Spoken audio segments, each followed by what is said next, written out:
In this video, we are going to calculate the sum of logarithms of n cubed minus 1 all divided by n cubed plus 1 added from n equals 2 to infinity. Before we move on, don't forget to give a like, subscribe to my channel, and turn on post notifications. We can show that this series indeed converges with the integral test, but I'm just going to omit it because that's not the main thing that I would like to share about the summation. So to evaluate this sum, I'm going to rewrite that as the summation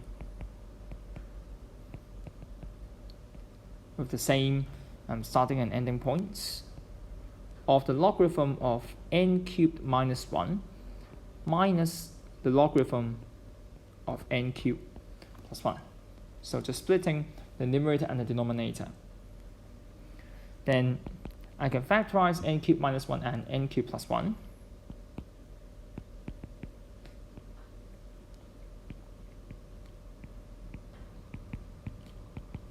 So for the first logarithm, I will split it as the sum of logs of n minus 1 and n squared plus n plus 1.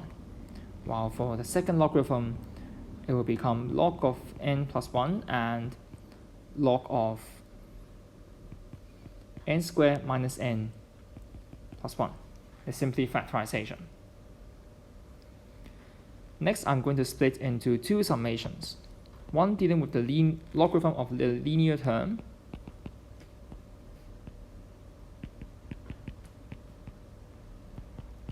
log of n minus 1 minus log of n plus 1, plus the summation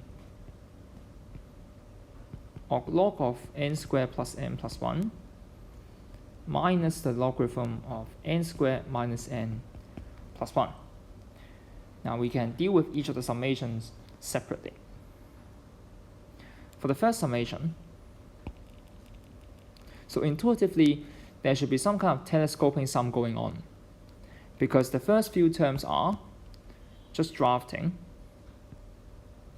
log 1 minus log 3, and then we have log 2 minus log 4, log 3 minus log 5, log 4 minus log 6, and so on.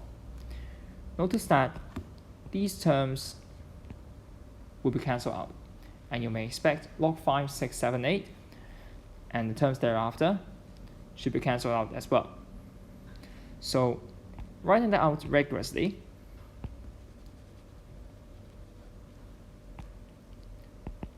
it will become the summation of, starting from n equals 1 up to infinity, of log n, and that's the first logarithm, minus the summation from n equals 3 instead, because for the first term is log of 2 plus 1, and that's actually just 3.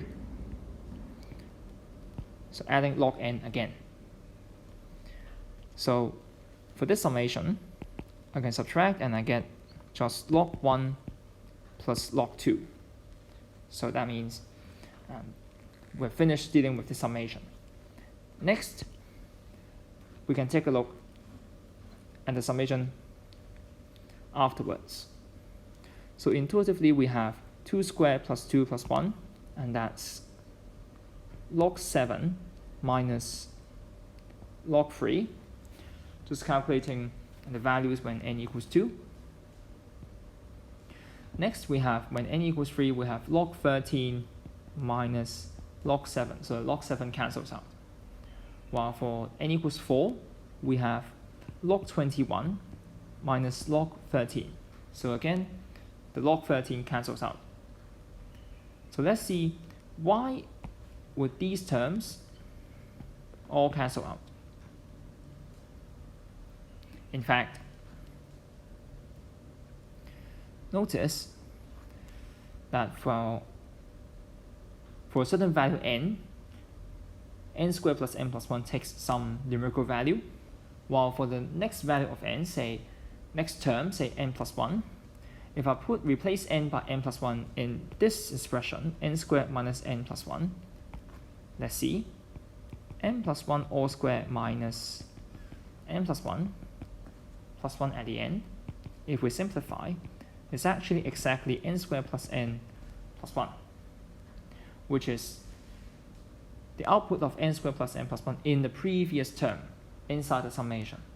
So that's why we have a telescoping sum happening over here. So to write that out formally, we can do the following. Again, adding the summation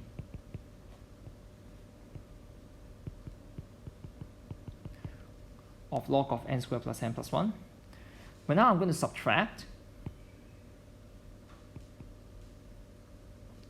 when n equals summation when n equals 3 to infinity of the logarithm of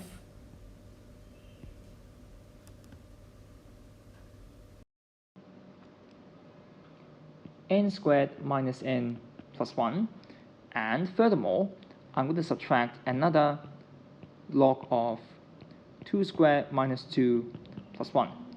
Basically taking out the first term of the summation of the log of n squared minus n plus 1, the expression in green. Now,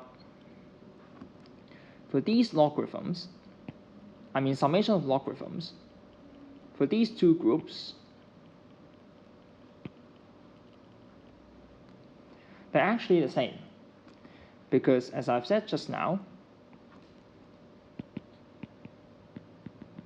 as the first summation remains the same, I can rewrite the second blue summation as starting from n equals 2 to infinity of logarithm of n squared plus n plus 1 instead. And then at last, I'm going to subtract by log 3. So again, these summations cancel out again. And so we have only log 2 minus log 3 remaining, because log 1 equals 0. So that means our final answer is just log of 2/3.